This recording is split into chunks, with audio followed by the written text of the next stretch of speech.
Tamil Nadu personal லா council தலைவர் மற்றும் நிறுவனர் ஜனாப் வழக்கறிஞர் ரஹமத்துல்லா சார் நம்ம இடத்துல வந்திருக்காங்க. ஸோ அவர்கிட்ட ஒரு முக்கியமான சில கருத்துக்களை நாங்கள் கேட்குறோம். ஸோ திருப்பத்தூர் மாவட்டம் ஆம்பூர் தாலுகா நீர்நிலையில் உள்ள குடியிருப்புகள் ஆக்கிரமிப்பு என்று சொல்லி இந்த மாவட்ட நிர்வாகம் காலி செய்ய சொல்லி ஆக்கிரமிப்பு அகற்றணும் சொல்லி நோட்டீஸ் கொடுத்துருக்காங்க. ஸோ இது எல்லா வலைத்தளத்தை பார்த்துருப்பீங்க, பத்திரிகை வாயிலாக நீங்கள் கேட்டிருப்பீங்க. ஸோ உங்கள் கவுன்சில் சார்பாக என்ன நடவடிக்கை நீங்கள் எடுக்க போகிறீங்க? முஸ்லீம் சமுதாய மக்களுக்கு என்ன நீங்கள் உங்கள் வாரியம் தமிழ்நாடு வக்ஃப் அண்ட் பர்சனலாக வந்து முஸ்லீம் சமுதாய மக்களுக்கு ஒரு குரல் கொடுக்கக்கூடிய ஒரு கவுன்சில் இது. அடுத்த கட்ட நகர்வு என்ன? இந்த ஆம்பூரில் இந்த பாலாற்று ஓரத்தில் குடியிருக்கின்ற கிட்டத்தட்ட ஒரு 5000க்கு மேற்பட்ட வீடுகள் இருக்கு. இது வந்து கிட்டத்தட்ட 70 ஆண்டு காலமாக இந்த மக்கள் அந்த பகுதியிலே குடியிருக்கிறாங்க அப்படின்றப்ப அவங்களுக்கு வந்து குடியிருப்பு வீடுகள் இருக்குது, அவங்க மின்சார வசதி இருக்குது, எல்லா வசதிகளோடு அவங்க வாழ்ந்துட்டு வராங்க. 70 ஆண்டு காலம் அரசாங்கம் இவங்களை அனுமதிச்சிருக்காங்க. இது நீர்நிலை ஓரத்தில் தான் இருக்குது. ஆனாலும் இத்தனை ஆண்டு காலம் எந்த ஆபத்தையும் அவங்க பெரிய பெரிய மலைகள் வந்து காட்டாற்று வெள்ளம் வந்தாலும் கூட அந்த பெரிய ஆபத்து வரலை. ஓரளவுக்கு அவங்க சேஃப்டியாக தான் இருந்திருக்காங்க. இந்த சூழ்நிலைகளை வந்து கிட்டத்தட்ட அந்த 5500 வீடுகளில் பெரும்பான்மையான வீடுகள் இஸ்லாமிய மக்களாக இருக்கிறாங்க. இந்த சூழ்நிலையில் வந்து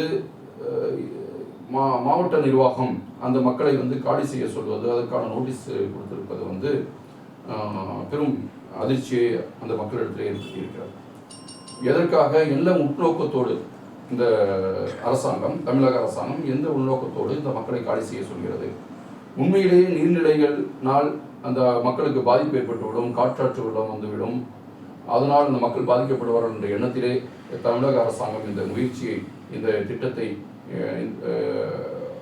அவர்களை வெளியேற்ற வேண்டும் என்று நினைத்திருந்தால் தமிழகத்தில் இருக்கின்ற எல்லா ஆற்றோரங்களில் இருக்கின்ற மக்களை அவர்கள் வெளியேற்ற வேண்டும். பவானி ஆற்றங்கரை ஆரம்பித்து பாலாற்றில் வந்து பாலாறு, வைகை, காவேரி என்று எல்லா ஆற்றோரங்களில் இருக்கின்ற அனைத்து ஆக்கிரமிப்புகளையும் அகற்றி சென்னை கூவம் ஆற்று, அடையாறு, இத்தனையும் அவர்கள் செய்ய வேண்டும். அங்கு இருப்பவர்களும் மனிதர்கள் தான். அந்த மக்களுக்கும் பாதுகாப்பு தேவை. அரசாங்கம் ஒரு குறிப்பிட்ட இடத்தை மட்டும் குறிவைத்து அதிகபட்ச இஸ்லாமிய மக்கள் இருக்கின்ற இடத்தை குறிவைத்து இவர்களை குறைந்த ஒரு காலகட்டத்தில் கெடு கொடுத்து காலி செய்ய வேண்டும் என்று சொல்லியிருப்பது வந்து ஏதோ உள்நோக்கத்தோடு தமிழக அரசு செயல்படுகிறது என்பது எங்களுக்கு தெரிய வருது.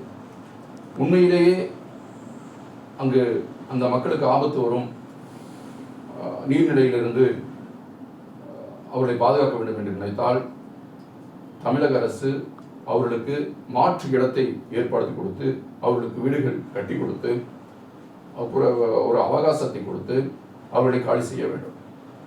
ஆனால் எந்த அவகாசமும் கொடுக்காமல், அவருடைய ஆலோசனை செய்யாமல், அவர்களுக்கு மாற்று ஏற்பாடு செய்யாமல் அங்கே முதியவர்கள், குழந்தைகள், ஊனமுற்றவர்கள் எல்லோரும் இருப்பார்கள்.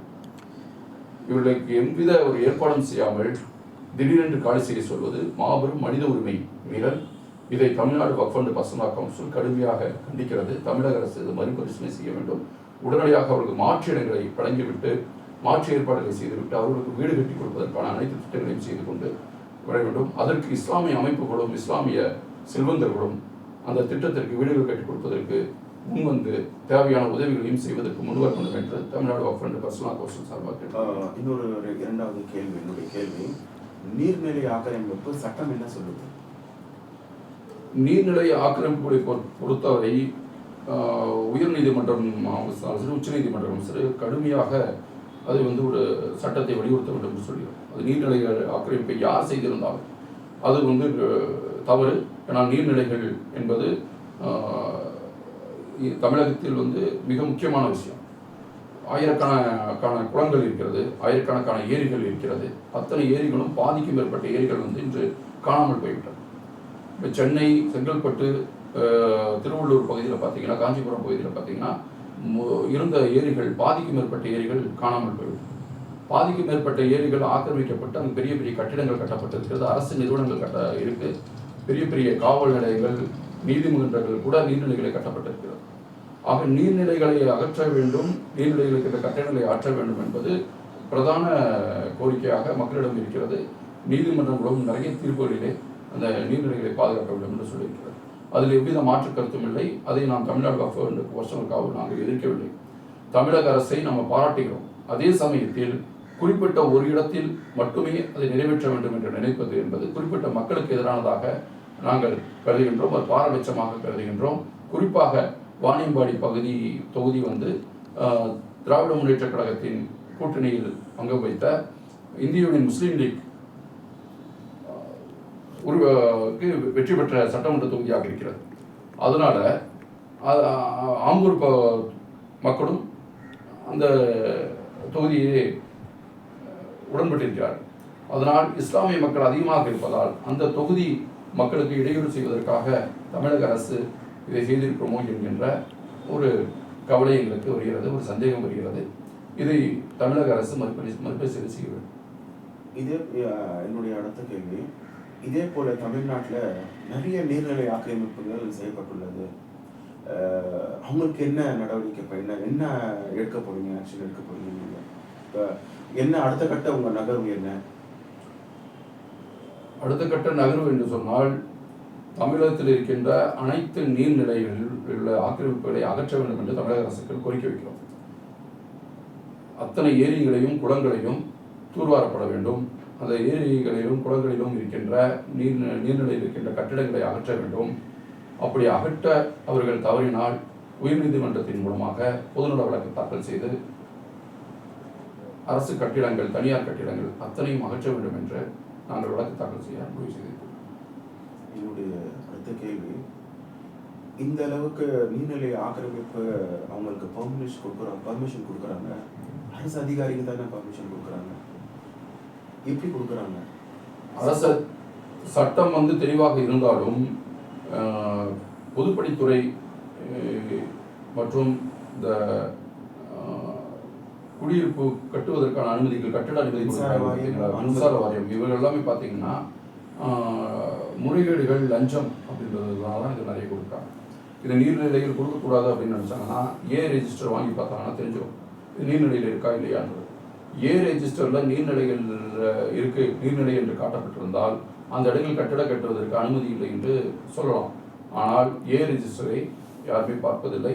டவுன் பிளானிங் அத்தாரிட்டி அதற்கான அனுமதி கொடுத்து விடுகிறார்கள், லஞ்சம் வாங்கி கொண்டு எடுத்து விடுகிறார்கள். அதிகமான லஞ்சம் ஊழல் நடப்பது டவுன் பிளானிங் அத்தாரிட்டியில் தான். நீங்கள் ஒரு பெரிய ஏரியை காமிச்சு அந்த ஏரியில் எங்களுக்கு கட்டிடம் கட்டுவதற்கு அனுமதி வேண்டும், லேஅவுட் போடுறதுக்கு அனுமதி கேட்டிங்கன்னா அதில் பல கோடி ரூபாயை லஞ்சமாக பெற்றுக்கொண்டு அவர்கள் அது ஏரியே இல்லை என்று சொல்லி அவர்கள் சான்றிதழ் கொடுத்து அவர்களை லேஅவுட் போட்டு கொடுப்பதற்கு, அனுமதி கொடுப்பதற்கு தயாராக இருக்கின்றார். அடுத்து என்னுடைய கேள்வி, உங்கள் Tamil Nadu work and personal council மூலமா தமிழ்நாடு அரசுக்கு இது போன்ற இந்த அரசு அதிகாரி தவறு செய்யும் பட்சத்தில் அவங்க மேலே நீங்கள் அரசாங்கம் மேலே என்ன நடவடிக்கை எடுக்க போறீங்க? இந்த அரசாங்கத்தின் மேலே நம்ம நடவடிக்கை எடுக்க முடியாது. அரசாங்கத்திடம் இந்த மாதிரி நீர்நிலைகளை கட்டிடம் கட்டுவதற்கு அனுமதி கொடுக்கக்கூடாது என்று ஒரு கோரிக்கை வைக்கிறோம். அந்த சட்டத்தை இன்னும் கொஞ்சம் கடுமையாக கடைபிடிக்க வேண்டும். அனுமதிக்கு விட்டு 70 ஆண்டுகள் 50 ஆண்டுகள் விட்டு அவர்களை வெளியேற்றுவது தவறு. முதலே அந்த இடத்திலே குடியிருப்புகள் ஏற்படுவதற்கு முன்பாக தடுக்க வேண்டும், கட்டிடங்கள் கட்டுவதற்கு முன்பாக தடுக்க வேண்டும். அந்த துறையிலே பொதுத்துறை அதுபோக மற்ற துறைகளில் இது சம்பந்தமாக லஞ்சம், ஊழல் நடக்காமல் பார்த்துக்கொண்டு கட்டிடங்களை கட்டுவதற்கு அனுமதி மறுக்கப்பட வேண்டும். அப்படிதான் எங்களுடைய கோரிக்கை.